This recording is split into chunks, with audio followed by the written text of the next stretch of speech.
Good morning, everyone. Good morning, everyone. We are coming to you live via Facebook streaming, YouTube streaming, and also via Skype online. Each one of you is welcome to this live streaming.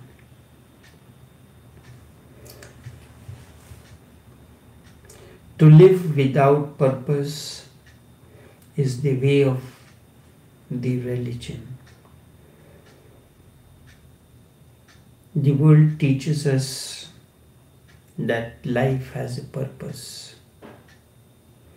Indeed, to live without a purpose is the way of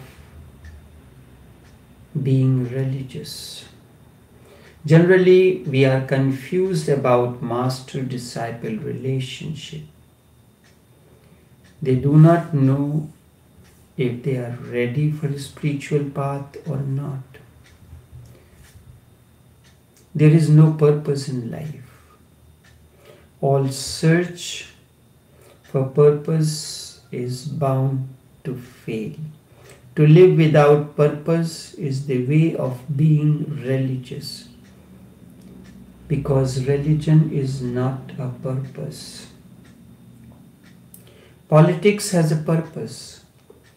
Business has a purpose. Purpose means that there is something to gain out of this. Religion is not a purpose. What is the purpose of a rose flower? It has simply blossomed. Why does rose flower blossoms? What is the purpose of a song? So is the case with religion. It has no goal. Life is not goal-oriented. Logic is goal-oriented. Your problem is not that you do not have a purpose in life. Instead, the problem arises because you want to have a purpose in life. But all that is existential does not have a purpose. Flower blossoms. Why does a flower blossom? If we ask the flower, why do you blossom? It has no answer.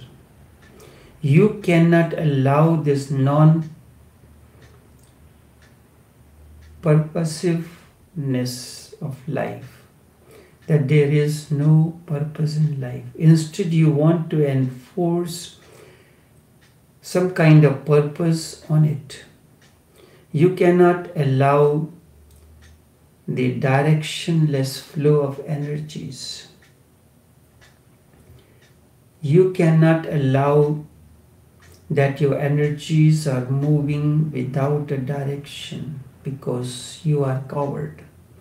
Coward always want to narrow things down to a certain purpose, that this is the purpose of life. Into a direction, into a goal. Only then they can be at ease. It needs great courage to be without purpose.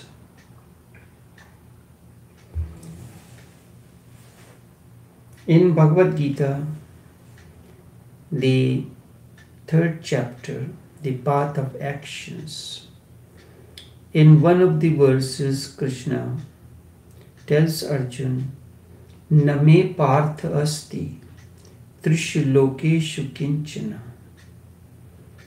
Parth is used the word for Arjun. Arjun, I do not have anything to gain in the 3 worlds. In the physical world, in the mental world, and the spiritual world. What do I have? What does an enlightened one has to gain in his life? Then in the 2nd line he says, yet still I engage in action because men follow my path.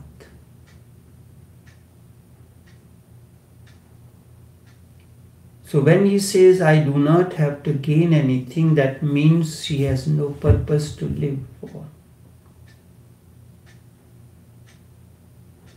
You cannot allow this non-purposiveness of life. Instead, you want to enforce a purpose in life.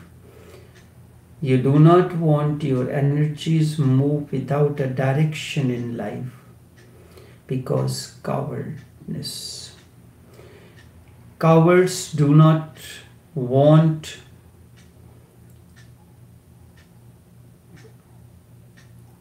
to allow their energies to move without any direction. They always want to narrow down the things into a certain purpose, certain direction, certain goal. Only then they are at ease. It needs great courage to live life without purpose. It needs a heart to live without any direction. Just to live for no reason at all, to live without any motivation, for sheer joy of living is the way of heart. Just to live for no reason at all, to live without any motivation, for sheer joy of living is the way of heart. But mind seeks purpose. Without the purpose, mind cannot live. And when mind seeks a purpose, it continues to fail. Mind seeks purpose and continues to fail. Heart does not seek any purpose and always succeeds. Does not look for any purpose. Mind is desert-like. Nothing grows there. It is impatient and lives in time. Heart lives in eternity and rejoices. Heart lives in eternity and rejoices each moment as it comes. Heart is the way to fruition. It is the oasis in the desert of the mind. Your heart is the oasis in the desert of the mind. If you search for purpose, then Master's abode is not the place for you. His energy field is not the place for you. This should keep in mind. You should keep this in mind. There are many people around the world who will give you a purpose, but you will be deceived again and again, because what can they do? They are promising something which is against life, because life is in a moment, and purpose, when you decide for a purpose, it is not for this moment, it is for somewhere in future.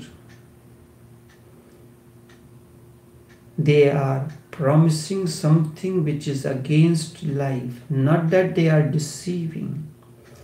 They may just be trying to help you. They may be good people. They may not be cheats. Or they may not be dishonest. I am not saying that. They do harm unknowingly, because they keep on helping your illusions, your goals, your purposes. And what does a real master does? He destroys your illusions. All that is goal-oriented. All that takes you to the beyond, to the future, which is not. It does not give you any hope, because there is no hope possible. Hopes are always for somewhere in the future which is not. You cannot hope this moment this will happen. He can make you alert enough to live without any hope, and then there is a great joy. When you have hopes, you have a purpose, you are living in imagination in somewhere in the near future. The hope comes in future. Hope brings future in light. Future brings anxiety and anguish in you. You are expecting something to happen in future. You are anxious about it. There is anguish in you. With hope, you start losing this present moment and start postponing the life which is now and here. Life is not somewhere in future, but instead it is now and here, this very moment. This very moment you are listening to me, something can happen, and this is all. And when you move to the future, you start losing the present moment and start and as you lose the present moment, you miss life. You postpone life. And this whole idea that there has to be a purpose in life is meaningless. Even if somebody says there is a purpose, then again the problem will arise. What is the purpose of all this? Krishna clearly mentions, I do not have to gain anything. That means there is no purpose in my talking to you about Bhagavad Gita. There is no gain. What do I have to gain by talking to you? Are you listening to me? You may be listening to me, but your mind may be somewhere else. But it can bring certain kind of alertness even for a certain moments. Certain moments you are pulled in this very moment of nowness, here-ness. The echo of this will linger in your being. The whole idea that there has to be a purpose in life is meaningless. Even if somebody says that this is the purpose, then again the problem arises, what is the purpose of this? Somebody says to attain to God is the purpose, but why? What is the purpose of attaining to God? The process continues logically. The question remains the same, and you continue to stumble ad infinitum. No end. Continue to stumble. 1,001 answers can be given, but the question remains the same. Question cannot be solved. You simply go on pushing the question a little further away from you. But it is always there lurking, and sooner or later you will be encountering it, and you go on encountering it again and again. It comes to the surface. Why not encounter it now and forever? Life is beautiful because it has no purpose in it. The flower is beautiful, it is fragrant because there is no purpose in its blossoming. Have you ever thought, why does flower blossom? Because if it does not blossom, what it will do? That is its nature, to blossom. The nature of the light is to spread its incandescence. The purpose or the flower cannot stay without spreading its beauty and fragrance, but that is not the purpose. Why not encounter it now, and why waste time? There is no purpose in life. Life is beautiful because it has no purpose. There is no purpose in it. Life is not business. If you want to be with an awakened one, with a master, be alert, because he destroys all purpose that you have been living with in life. He will not give you consolation or any kind of securities. He is not here to help you to improve upon yourself. No, that is not the purpose. That is not at all. In the name of improvements, you have been poisoned so much. Master simply makes you alert to enjoy whatsoever is. This very moment, the breeze is blowing, the birds are chirping, the leaves are falling. Yesterday someone sang a song. We went to a retreat. The song was, I hear the noise of the birds. The birds are making a noise. Their chirping is, to the mind, is a kind of a noise. To a disturbed mind, it's a kind of a noise. The birds are chirping. And what does it indicate? It indicates the arrival of the dawn.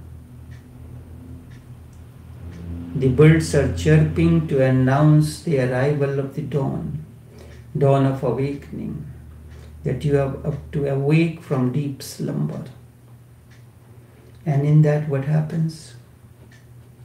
The mind is exuberant. The mind is exuberant and the soul feels blissful.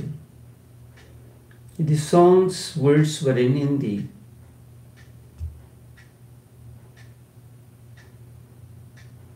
The noise of the birds have started reaching my ears. You are half asleep, half awake. The noise of the birds has started reaching my ears. It is the announcement that the dawn is nearby.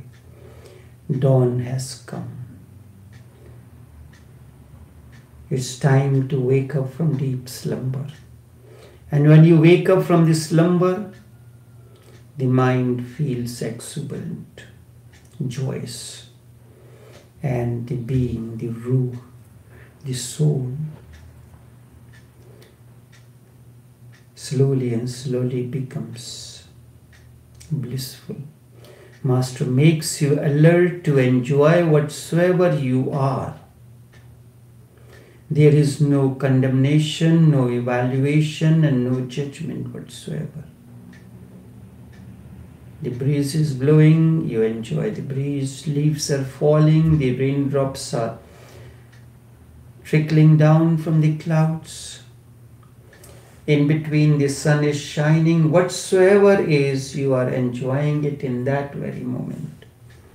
Good or bad are not the words that belong to the realm of the Master. Everything is beyond. Open and closed are the words that use instead of good and bad. You are open or you are closed. Alive and dead are the words that he uses instead of good and bad. Master does not divide humanity into saints and sinners. He only divides humanity into people who are aware and those who are not yet aware, who are in the process. But everything is in a state of blossoming. Every morning the gardener enters the garden. Seeing the gardener, the birds are talking among themselves. Those who have blossomed has been picked up today. Tomorrow will be my chance when I will blossom. A master cannot be a perfect man. Nobody can ever be perfect. Perfect means at the end there is no more progress. And nobody has ever been perfect. Two things, no one can be perfect and no one has ever been perfect. Life does not allow anyone to be perfect. Imperfection is the way of growth. To be perfect is the cessation of growth, that growth has come to an end and you cannot grow anymore. As long as life breath continues to flow within you, the process of growth continues, the process of evolution continues. Only in imperfection there is growth. Remember, growth can happen only in a state of imperfection. If you consider yourself to be perfect, how can you grow? And life is a continuous growing phenomena. Life is a continuously growing phenomena. Life is the process of evolution. Life is the process of evolution. Perfection is dead end. No more movement. There is no going beyond it. You have some ideas of perfection, and if you look at the master with idea, you will be puzzled. Life is not an opportunity to be perfect. The word perfection does not exist in the domain of life. Totality is the way of life. You can be total in this very moment and each moment as it comes in, but you cannot be perfect. Totality is the way of life. One can be total each moment, but totality is not perfection. Understand this. Totality means you are available to this very moment totally. Nothing is left incomplete. And whatsoever you had, you have poured into this very moment. Totality means wholeness.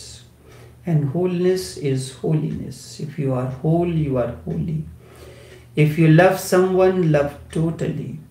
I am not going to say love perfectly. How can you love perfectly? That means nothing else is left. Love someone totally. And to say that to love perfectly is stupid. How can you love someone perfectly? Perfection is goal-oriented. Goal-oriented. Then you have an idea that this is perfection and that it should be fulfilled. And the moment you want to fulfill something, you are bound to fail. If it is fulfilled, then love is right. Then you put perfection more important than love. Whereas in the process, what is more important is love, is understanding. I simply say be total in it. Be utterly lost in the moment when love is happening. While you are in love, why not be totally into it? Never go half-heartedly in love. because that is not going to give you fulfillment. Be totally in anything that you do in life.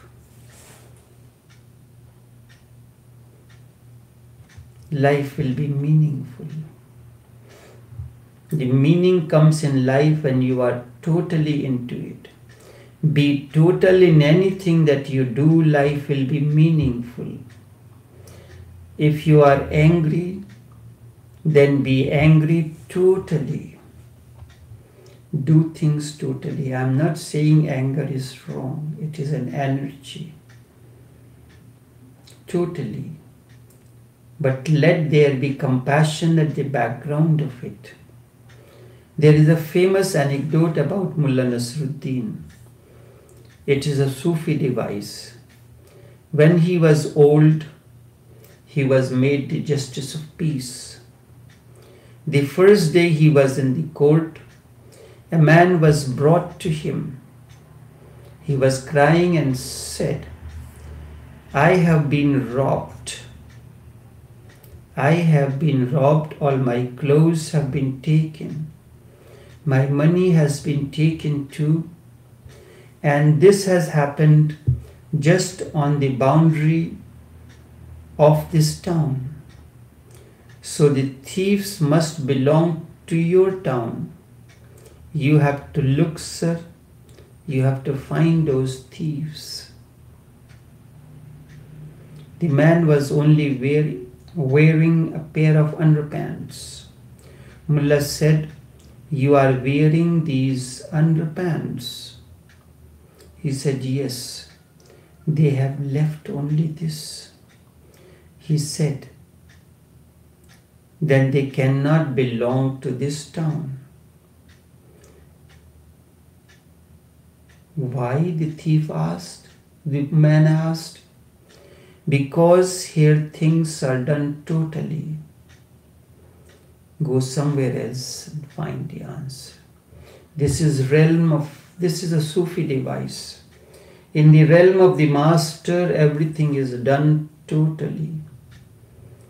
His clothes, his money and everything was taken and he was standing in underpants.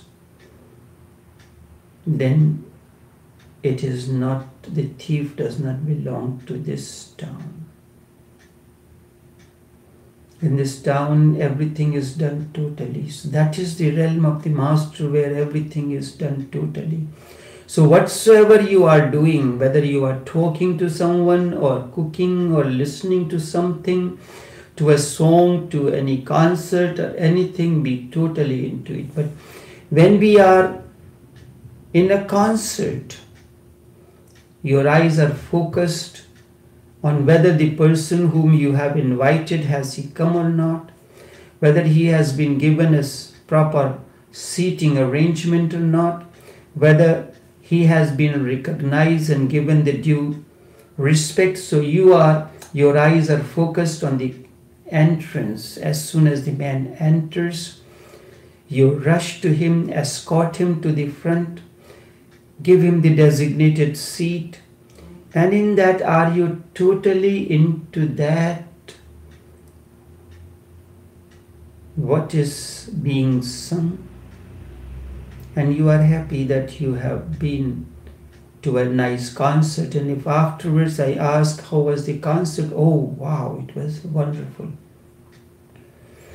How can that be wonderful when you were not there? You was looking out for someone, the special guest whom you have invited. And your attention was on providing him the best of the facilities, best of the recognition and honor.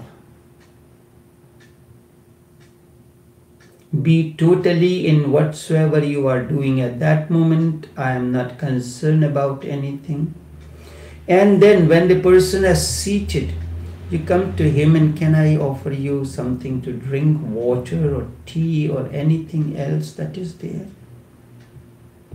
And along with that, but this is not being offered to anyone else, because you have to gain some favors from that person.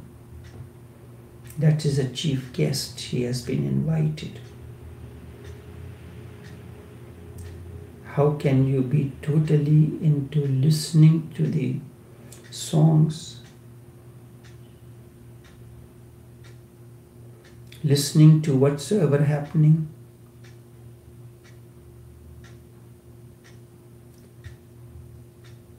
Be totally into it. Life does not have a purpose. Name parthasti tishlokeshu kinchana. I do not have to gain anything in the three worlds. Krishna tells Arjuna.